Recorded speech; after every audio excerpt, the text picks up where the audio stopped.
I have another behind the scenes video for you today for our latest campaign with our client Snowfox. Now for this shoot, we did both model and product only photo and video content.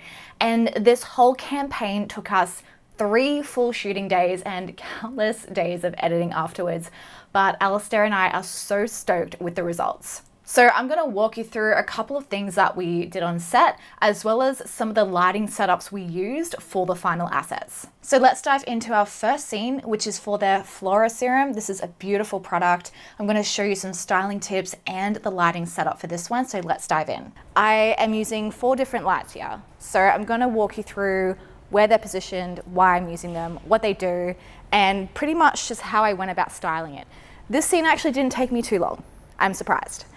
You can get really creative, and it's really a matter of framing your product with the flowers. That is the most important thing, is framing your product and finding balance and harmony between your product and your props. So let me give you a closer look. So we have a mirror with an acrylic tray on top, and this is going to add that really beautiful reflection.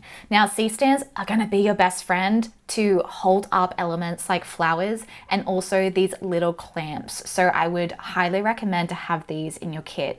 And what I'm trying to do is frame up my product using the flowers, paying attention to my background, middle ground, my foreground, and how it all frames around the product. So let's quickly address the styling of this scene. Now, when you're styling something like this, you want to pay attention to your background, middle ground, foreground. So think of it like that. We want to really pack it in. So the client wanted something a bit more heavy, but we don't want to like overwhelm the product. I've got another flower here, which is just sitting in the water. And then these ones here are framing the top, left and right of my scene. We've got another flower over here held up by helping hands contraption. So this is framing the left-hand side. And then we've got our foreground here. So that one's meant to be like that. And that's just sitting in the water. And that's basically it. So give yourself some time when you're styling. And like I said, background, middle ground, foreground. So all of my lights are off. I'm gonna put them on one by one so that you can see what they do. So let's put this one on first. So on the right, it's got a pink gel. And we're gonna take that shot. Okay, so that is providing some illumination to the right side of my scene. Let's put on this one.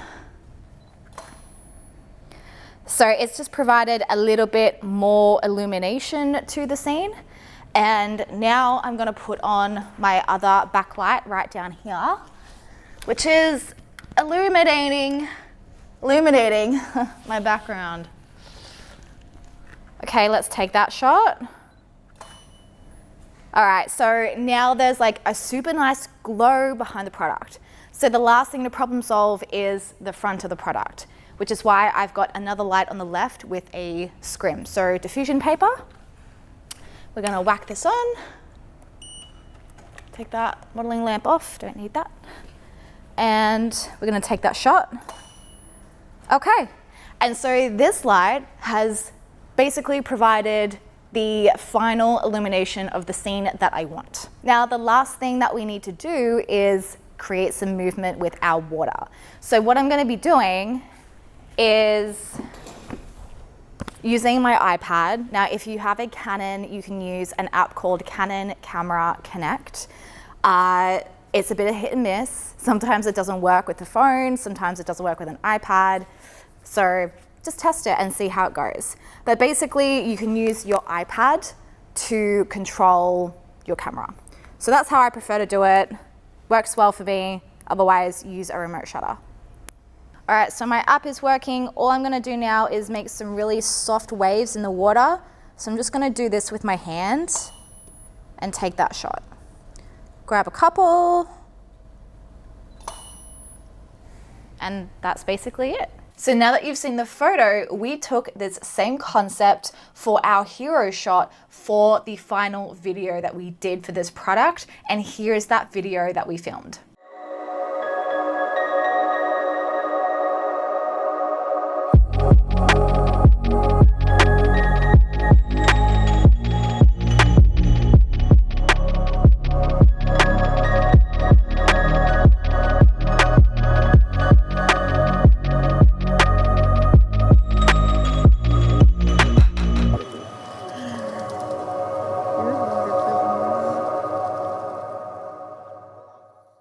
Now, this was the next scene I did for their lavender and coconut essence. And the goal for this shot was to create a dark and moody scene, which was a nice change for me because majority of my work is very bright and vibrant, but I wanted to create more of a nighttime look as this product is one that you use at night. Now, the challenge for this shot was to properly illuminate the product.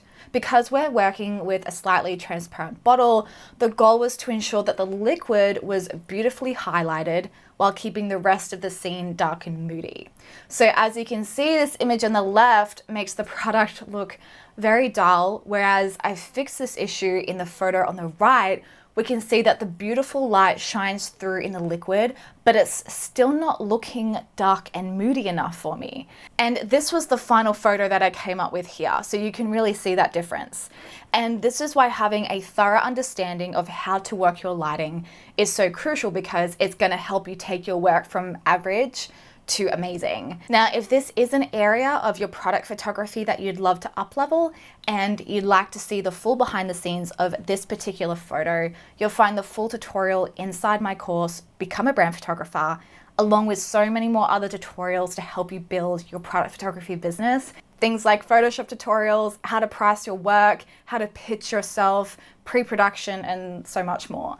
So I've left a link to the course in the description box below if you would like to join. There is also an end of financial year sale happening right now where you can get $250 off the full price. That sale will officially end on the 4th of July, so you don't want to miss it. And now let's take a look at the final video we produced for the lavender and coconut essence product.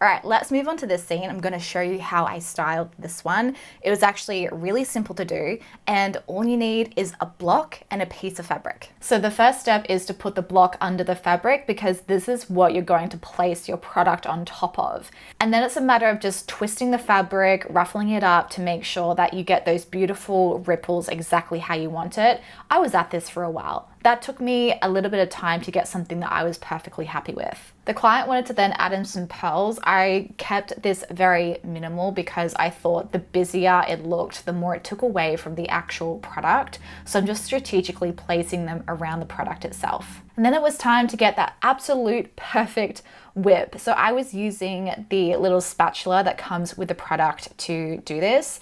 And I'm moving that texture around and whipping it up. And again, this took me quite a while to get something that I was perfectly happy with, but we got there. And so taking this scene, I'm going to show you the final video that we did for the Sake Night Cream as well.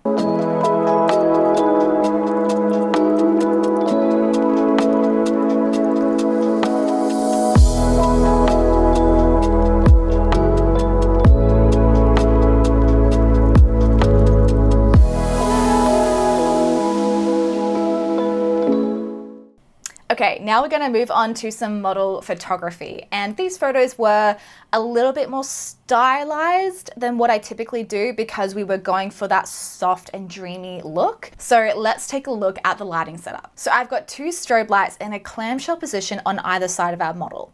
Now this is illuminating her from below, and really this was me problem solving a few issues I was having with not getting enough illumination where I really wanted it. So this did the trick.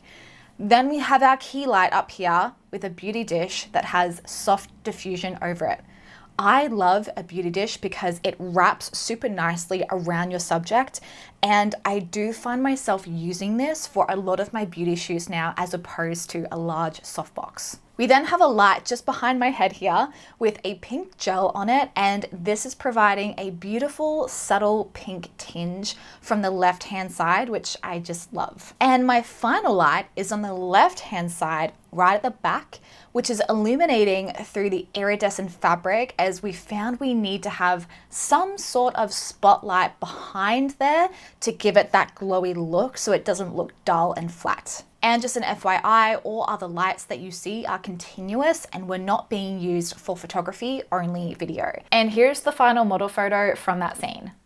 Now here's the next scene with the purple gradient background for our coconut essence and mask. This was probably one of my favorite scenes. I just loved the gradient and the dreamy vibes that we created for this look. So for my lighting, I've got my key light right here with a beauty dish on the left. Then we have two strobe lights on either side of her. We have a strobe light on the left with a purple gel, and I'm using a snoot on this one to concentrate the light more on her face. So this is giving that purple edge to the model's face like you see it in these photos here. I just think this adds some nice visual interest to the image. And finally, we have our backlight with an orange gel with a hood.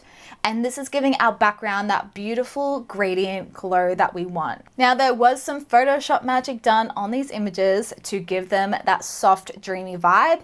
There is a whole step-by-step Photoshop tutorial on how I did this inside Become a Brand Photographer if you would like to learn how to achieve this look. And then it was time to pack down the strobes and change over to continuous lighting for video. And for our final scene for our snow melt product, the vibe was snow in summer.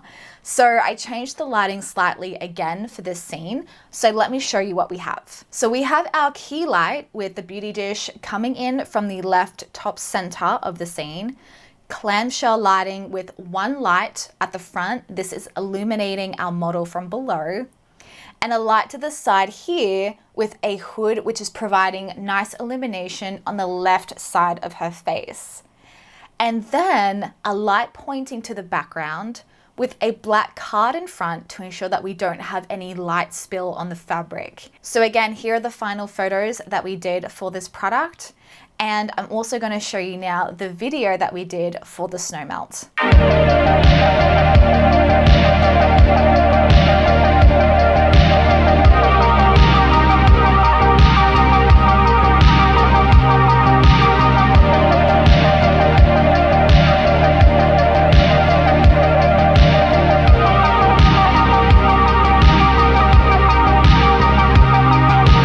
So those were our different lighting setups that we used for our photography. I hope that you found this video super insightful and it's helped you with your lighting setups as well. If you have any questions, leave them in the comments and I will get back to you with an answer. I've linked all the gear as well in the description box below if you want to go and check that out. And if you want to check out more behind the scenes, I have a whole playlist on my channel that you can watch. Otherwise, I will see you in the next video.